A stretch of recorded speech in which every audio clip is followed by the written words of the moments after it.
Hello friends, my name is Mehtab Alam and welcome back to my YouTube channel Mehtab Alam। देख तेरे संसार की हालत क्या हो गई भगवान, कितना बदल गया इंसान। दोस्तों अपना माल बेचने के लिए रामदेव अब हिंदू मुसलमान करने पर उतर आए हैं।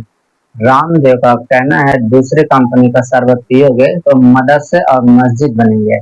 हमारा शरबत खरीदिए और हमारा शरबत पीजिए, इससे भारतीय शिक्षा बोर्ड आगे बढ़ेगा। लव जिहाद और जिहाद की तरह सरबत जिहाद भी चल रहा है।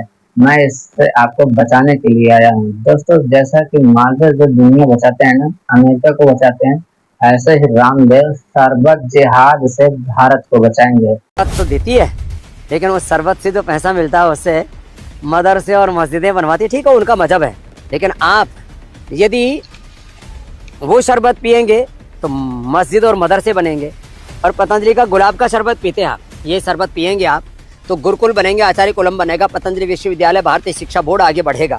इसलिए मैं कहता हूँ ये शरबत जिहाद भी, जैसे लव जिहाद वोट जिहाद चल रहा है ना, ऐसे शरबत जिहाद भी चल रहा है। चलो आपको इस शरबत जिहाद से बचाना है। अब आप क्रोनोलॉजी समझिए।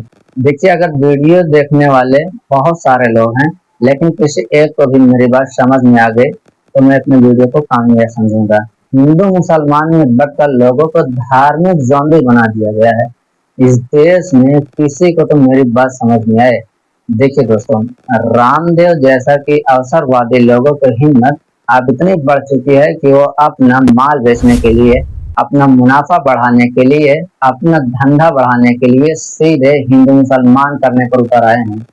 एक पूरी मशीनरी के जरिए पहले धीरे धीरे आपको बता दें अलग किया गया, फिर आपने आपको कस्टमर खोजा गया।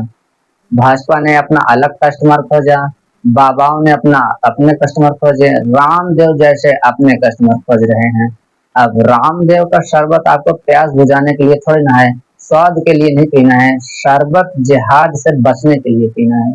देखिए पहले किसी प्रोडक्ट का प्रचार आता था तो वो खुद के दूसरे से बेहतर बताते थे।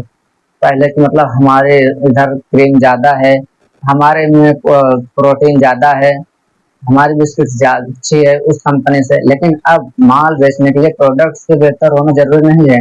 अब अगर आप सेहत अब अगर आप शरबत जिहाद से बचना चाहते हैं, अगर अपने बच्चों को, अपने पति को, अंकल को जिहाद से बचाना चाहते हैं तो रामदेव का शरबत पीजिए।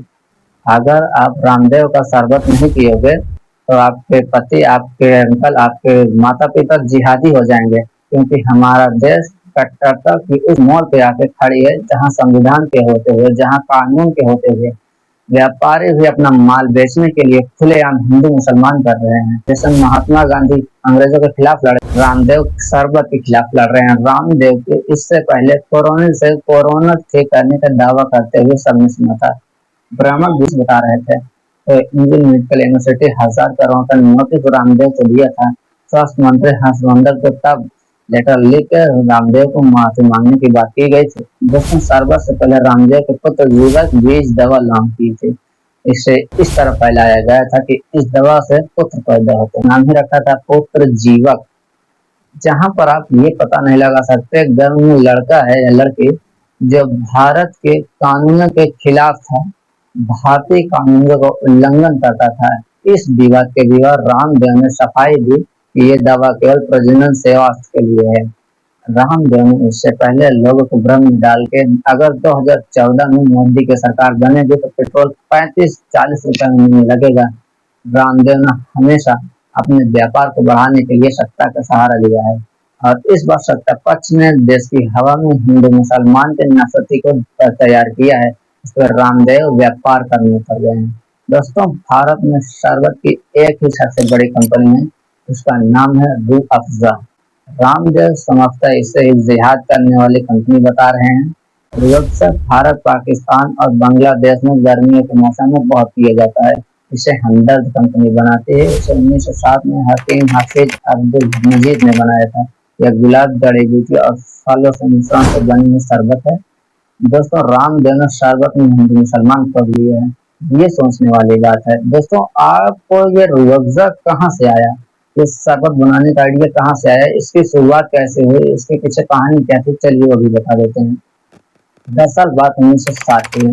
दिल्ली में लोग भीषण गर्मी से परेशान थे और बीमार पड़ रहे थे। तब पुराने दिल्ली के लाल किला बाजार में एक हकीम ने लोगों को ठीक करने के लिए एक दवा इजाद की। ये दवा कुछ और नहीं बाकी रूह अफ़ज़ा ही था।